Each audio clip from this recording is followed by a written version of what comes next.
I'm going to share some personal information, and this is not for you to feel sorry for me because honestly, I wouldn't be able to even tell you this information about the occult and how most of us are being ridden or possessed by our unconscious ancestors who want to sabotage us. I wouldn't know this until I went through this journey. And you need to know that this information that I'm about to tell you is hard won and it is devastating. But here are some of the things that happened to me when I became a witch. So, the first thing that happened to me when I began to have dreams about my grandma telling me that I was a witch is that I was living with my family at the time and things got very, very violent, very quick. I was young, I was really scared. My father began to act possessed, and I'm not kidding when I say possessed. He would put guns to my head, laugh, and threaten to just shoot me for no reason. He would wait until I would come home from work and have a gun pointed at me and laugh and tell me he could kill me at any time. He would wake me up in the morning, drag me by my hair out of the bed at like 3 o'clock in the morning, screaming Bible scriptures to me. My mother gaslit me to tell me that none of this was happening, and that I should be grateful that they were giving me a place to stay while I was going to college. I eventually escaped, and I worked really hard. The moment I escaped, I had a boyfriend who got me pregnant, and I had to get rid of the child because I was so afraid that my parents would steal that child and do to my child what they did to me. And especially when I found out that I was going to have a daughter, I did not want her to be abused by my father like what he did to me. So I did the best thing I could, is like I got rid of the child. And so once that happened, my boyfriend at the time emotionally tortured me for years, then proposed to me. I was super confused. I felt like I was always the butt end of the joke. I worked really, really hard. I struggled with a lot of autoimmune issues. Um, it ended up culminating moving across the country to be with a woman that I thought was a good friend, who ended up being an absolute menace in my life, who also turned into a born again Christian and began persecuting me in the community for being a witch. And all I did was honest with people about my dreams and what was happening to me. I didn't have any outward signs that I had any powers whatsoever. I was literally just a sweet little person who liked to garden and sew, and I liked to talk to spirits, and I was really good with tarot cards. That's it. I was not a powerful being. Um, but there was something about me that everybody thought that they should attack. Every community, every pagan community that I've been in, I have been ostracized and kicked out of. I have been sexually harassed. I have been blacklisted. Eventually, I ended up getting a spiritual teacher who taught me Save, and I was quiet enough because I knew that if I ever opened my mouth and shared who I was, people just went crazy around me. So that's why I hide behind pictures and behind pen names, because if I don't, people will literally attack me in my arena, like basically in my life. So I learned to hide. I learned to hide really, really well.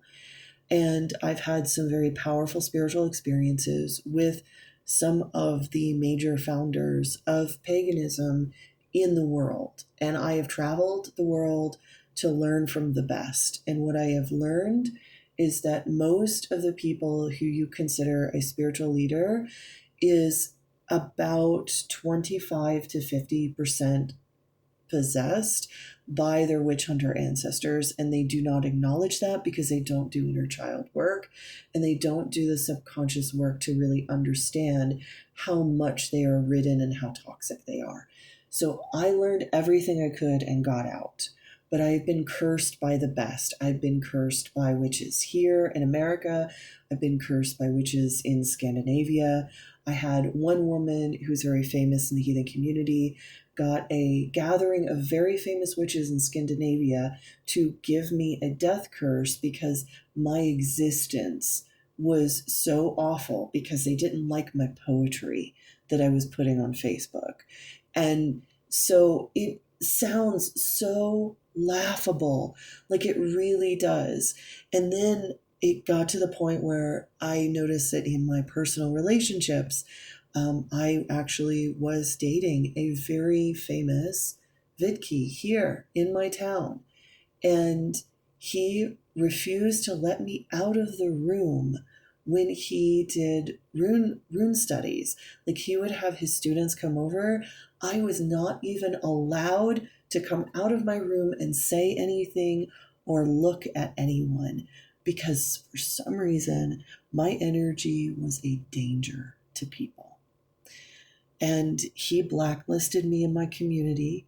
I have no one in the magical community who has my back. And it's okay because I wouldn't have this information had I not seen the darkness, had I not seen how easy it is for those of us who practice the occult and practice magic to become absolutely 100% possessed by our witch hunter ancestors.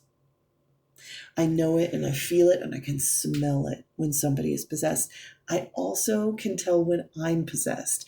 And I have moments where I will self-sabotage. And I've had different types of eating disorders and different things of like where I will walk towards my altar and I cannot do ritual.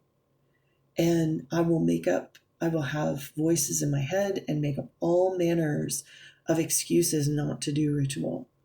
But I know that when I do ritual, I open up and I expand my awareness. And I know that when I do pranayama, I expand my awareness. I know that when I take care of my health and get good sleep and demand that I be treated well and stand up for myself, I expand my awareness.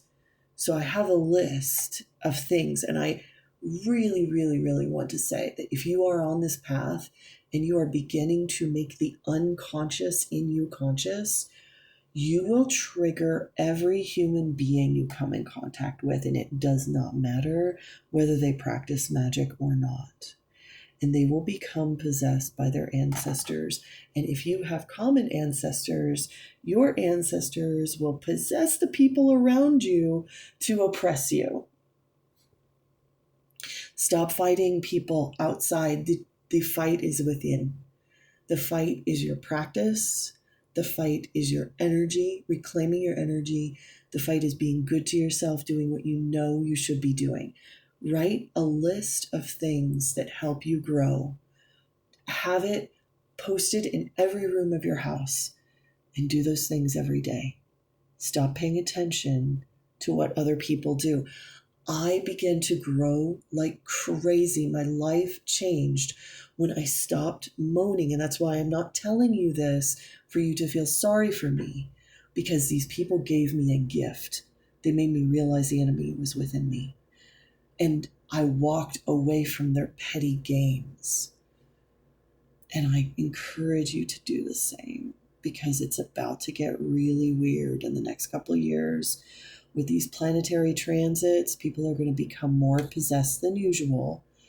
And you're going to see some crazy stuff. And you're going to try to internalize this or try to fight it. And it's going to waste your time. Do not waste your time. Do the things that your soul is calling you to do. And do it with utmost diligence and fervor every day. I know this sounds crazy, but the way through is following your bliss.